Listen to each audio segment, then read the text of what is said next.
رسول اللہ صلی اللہ علیہ وسلم سب لوگوں سے زیادہ جواد، سخی تھے، اور رمضان میں دوسرے اوقات کے مقابلے میں جب جبرائیل آپ صلی اللہ علیہ وسلم سے ملتے بہت ہی زیادہ جود و کرم فرماتے۔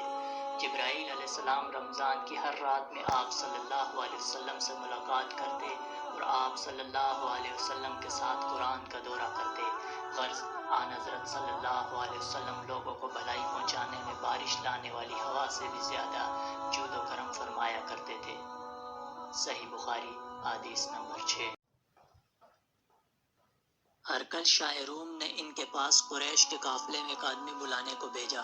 اس وقت یہ لوگ تجارت کے لیے ملک شام گئے ہوئے تھے، اور یہ وہ زمانہ تھا جب رسول اللہ صلی اللہ علیہ وسلم نے قریش اور ابو سفیان سے ایک وقتی عہد کیا ہوا تھا۔ جب ابو سفیان اور دوسرے لوگ ہرقل کے پاس ایلیا پہنچے، جہاں ہرقل نے دربار طلب کیا تھا، اس کے گرد روم کے بڑے بڑے لوگ علماء وزراء عمرا بیٹھے ہوئے تھے۔ ہرقل نے ان کو اور اپنے ترجمان کو بلوایا، پھر ان سے پوچھا کہ تم میں سے کون شخص مدعی رسالت کا زیادہ قریبی عزیز ہے؟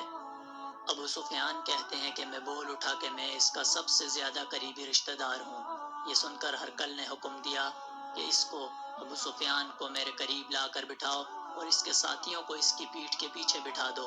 پھر اپنے ترجمان سے کہا کہ ان لوگوں سے کہہ دو کہ میں ابو سفیان سے اس شخص یعنی محمد صلی اللہ علیہ وسلم کے حالات پوچھتا ہوں، اگر یہ مجھ سے کسی بات میں جھوٹ بول دے تو تم اس کا جھوٹ ظاہر کر دینا۔ ابو سفیان کا قول ہے کہ خدا کی قسم، اگر مجھے یہ غیرت نہ آتی کہ یہ لوگ مجھ کو جھٹلائیں گے تو میں آپ صلی اللہ علیہ وسلم کی نسبت ضرور غلط گوئی سے کام لیتا۔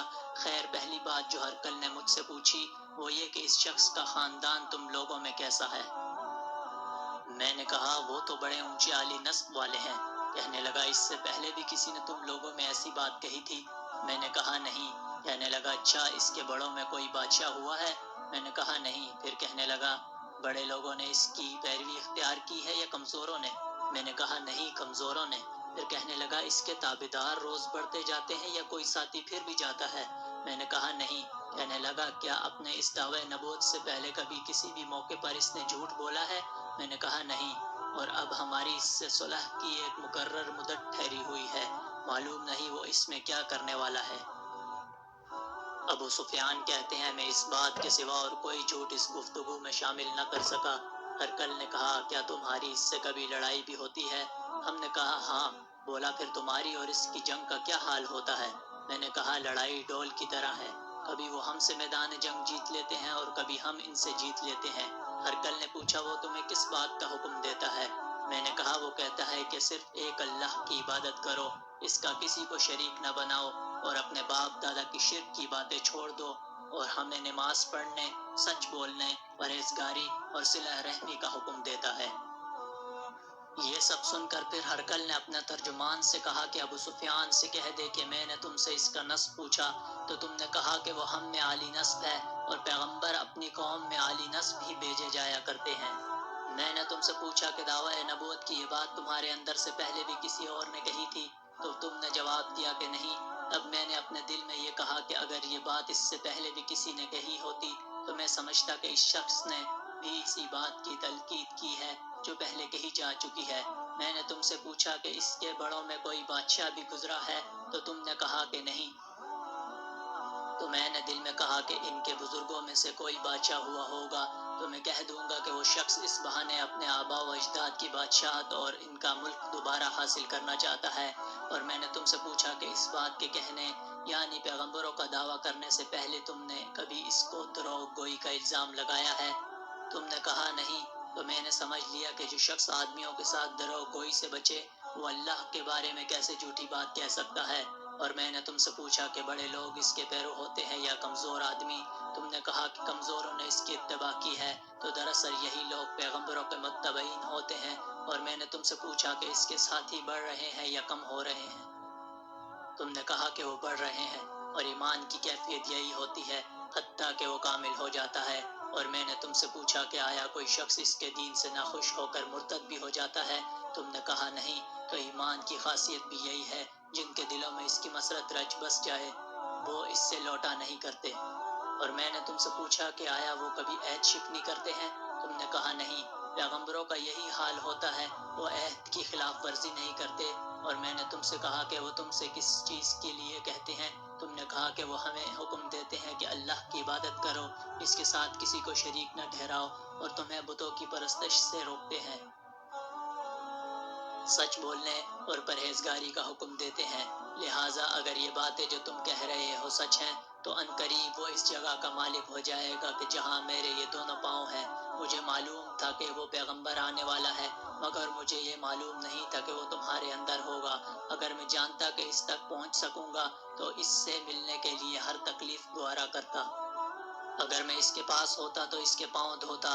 ہرقل نے رسول اللہ صلی اللہ علیہ وسلم کا وہ خط منگوایا جو آپ نے دہیہ کلبی رضی اللہ تعالیٰ عنہ کے ذریعے حاکم بصرہ کے پاس بھیجا تھا، اور اس نے وہ ہرقل کے پاس بھیج دیا تھا۔ پھر اس کو پڑھا تو اس میں لکھا تھا: اللہ کے نام کے ساتھ جو نہایت مہربان اور رحم والا ہے۔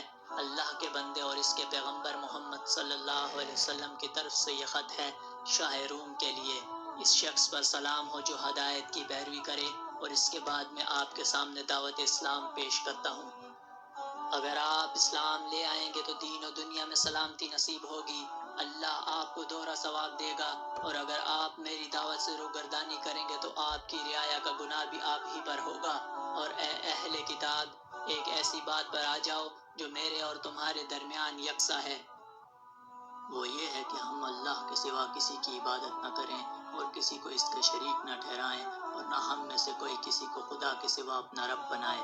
پھر اگر وہ اہل کتاب اس بات سے منہ پھیر لیں تو مسلمانوں، تم ان سے کہہ دو کہ تم مانو یا نہ مانو، ہم تو ایک خدا کے اطاعت گزار ہیں۔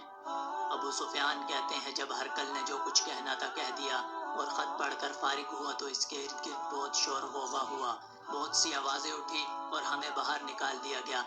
تب میں نے اپنے ساتھیوں سے کہا کہ ابو کبشہ کے بیٹے آن حضرت صلی اللہ علیہ وسلم کا معاملہ تو بہت بڑھ گیا ہے، دیکھو تو اس سے بنی اسور روم کا بادشاہ بھی ڈرتا ہے۔ مجھے اس وقت سے اس بات کا یقین ہو گیا کہ حضور صلی اللہ علیہ وسلم عنقریب غالب ہو کر رہیں گے۔ حتیٰ کہ اللہ نے مجھے مسلمان کر دیا۔ ابن ناطور، ایلیا کا حاکم ہرقل کا مصاحب اور شام کے نصارہ کا لاٹ پادری بیان کرتا تھا کہ ہرقل جب ایلیا آیا ایک دن صبح کو پریشان اٹھا تو اس کے درباریوں نے دریافت کیا کہ آج ہم آپ کی حالت بدلی ہوئی پاتے ہیں، کیا وجہ ہے؟ ابن ناطور کا بیان ہے کہ ہرقل نجومی تھا، علم نجوم میں وہ پوری مہارت رکھتا تھا۔ اس نے اپنے ہم نشینوں کو بتایا کہ میں نے آج رات ستاروں پر نظر ڈالی تو دیکھا کہ ختنہ کرنے والوں کا بادشاہ ہمارے ملک پر غالب آ گیا ہے۔ بھلا اس زمانے میں کون لوگ ختنہ کرتے ہیں؟ انہوں نے کہا یہود کے سوا کوئی ختنہ نہیں کرتا، سو ان کی وجہ سے پریشان نہ ہو۔ سلطنت کے تمام شہروں میں یہ حکم لکھ بھیجیے کہ وہاں جتنے یہودی ہوں سب قتل کر دیے جائیں۔ وہ لوگ انہی باتوں میں مشغول تھے کہ ہرقل کے پاس ایک آدمی لایا گیا جسے شاہ غسان نے بھیجا تھا۔ اس نے رسول اللہ صلی اللہ علیہ وسلم کے حالات بیان کیے۔ جب ہرقل نے سارے حالات سن لیے تو کہا کہ جا کر دیکھو وہ ختنہ کیے ہوئے ہے یا نہیں۔ انہوں نے اسے دیکھا تو بتلایا کہ وہ ختنہ کیا ہوا ہے۔ ہرقل نے جب اس شخص سے عرب کے بارے میں پوچھا تو اس نے بتایا کہ وہ ختنہ کرتے ہیں۔ تب ہرقل نے کہا کہ یہی محمد صلی اللہ علیہ وسلم اس امت کے بادشاہ ہیں جو پیدا ہو چکے ہیں۔ پھر اس نے اپنے ایک دوست کو رومیہ خط لکھا اور وہ بھی علم نجوم میں ہرقل کی طرح ماہر تھا۔ پھر وہاں سے ہرقل حمص چلا گیا، ابھی حمص سے نکلا نہیں تھا کہ اس کے دوست کا خط اس کے جواب میں آ گیا۔ اس کی رائے بھی حضور صلی اللہ علیہ وسلم کے ظہور کے بارے میں ہرقل کے موقف تھی کہ محمد صلی اللہ علیہ وسلم واقعی پیغمبر ہیں۔ اس کے بعد ہرقل نے روم کے بڑے آدمیوں کو اپنے حمص کے محل میں طلب کیا اور اس کے حکم سے محل کے دروازے بند کر لیے گئے۔ پھر وہ اپنے خاص محل سے باہر آیا اور کہا اے روم والو، کیا ہدایت اور کامیابی میں کچھ حصہ تمہارے لیے بھی ہے؟ اگر تم اپنی سلطنت کی بقا چاہتے ہو تو پھر اس نبی صلی اللہ علیہ وسلم کی بیعت کر لو اور مسلمان ہو جاؤ۔ یہ سننا تھا کہ پھر وہ لوگ وحشی گدھوں کی طرح دروازوں کی طرف دوڑے، مگر انہوں نے بند پایا۔ آخر جب ہرقل نے اس بات سے ان کی یہ نفرت دیکھی اور ان کے ایمان لانے سے مایوس ہو گیا تو کہنے لگا کہ ان لوگوں کو میرے پاس لاؤ۔